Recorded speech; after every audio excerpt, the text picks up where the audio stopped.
Hi Highland Park students, my name is Ms. Jung and I'm here to teach you and your parents how to do attendance for distance learning.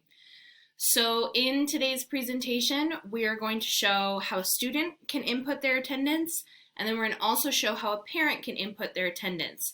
Something that's different this year from last year is teachers will no longer be responsible for recording attendance.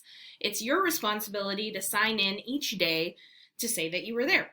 So this gives you more control and removes some of those variables that made attendance taking the first time sort of tricky.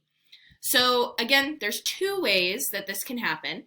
Either students will sign in and take their own attendance, they'll self-report, or a parent can sign in for their student. You don't have to do both, you'll do one or the other. So the first process we'll talk about is how students will take their own attendance.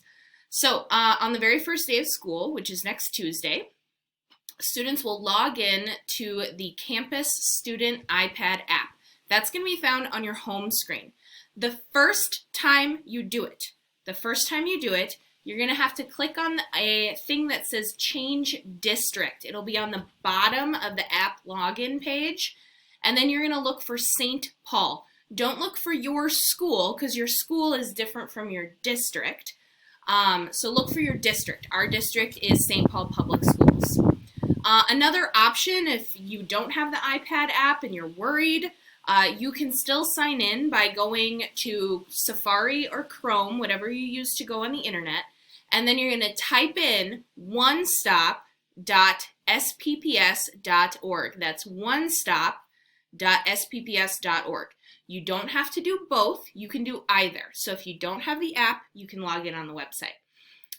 Automatically, when you go on the app or when you go on the website, it'll take you to the Today page. That's what that word default means. It means automatically. So then all you'll have to do is select attendance under the thing that says check-ins. It looks like this, and you will mark that you are here. So you'll select yes, I am here. And then that will tell your teachers that you are going to be doing school that day. We can expect to see you online. We can expect to see you accessing materials. Maybe you're coming to synchronous sessions or you're submitting work. Okay? So it's pretty simple once you get the app up and going. The only tricky thing might be that very first day you're going to have to pick your district. Remember, your district is different from your school. Our district is St. Paul Public Schools. If you have any questions about how to do attendance, the best person to reach out to is your foundations teacher. They will have all the information that I'm sharing with you today, and they'll be able to help you one-on-one if this part is really confusing. So parents, you also have an option for attendance. You will not have the app, obviously, because you don't have a district iPad. So what you will do is you will log in to Campus Student at that onestop.spps.org website.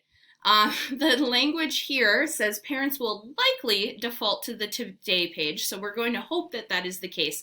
But if it's not, it's really easy to find the Today page. You just tap on those three bars, they're calling that the menu button, and then you just select the thing that says Today. So you will select attendance under the check-ins and then mark that your student is here. So it will have your student name, and then you'll say, yep, my student is here. So let's say that you have many students. I would assume that they are all going to show up under that attendance. And let's say that you forget to take attendance someday. It's not a big deal. Teachers have a way to put in student attendance, and we also have ways to verify that students were on the Schoology app and accessing materials. So just send your student's foundations teacher an email. Foundations is kind of like homeroom. Just send them an email and they'll be able to put in your student's attendance for the day. Thank you so much for watching this video. And again, if you have any questions, your quickest access point is to be reaching out to your student's foundations teacher. Well, have a good luck. Thank you for your grace and your patience during this difficult time. And let's go.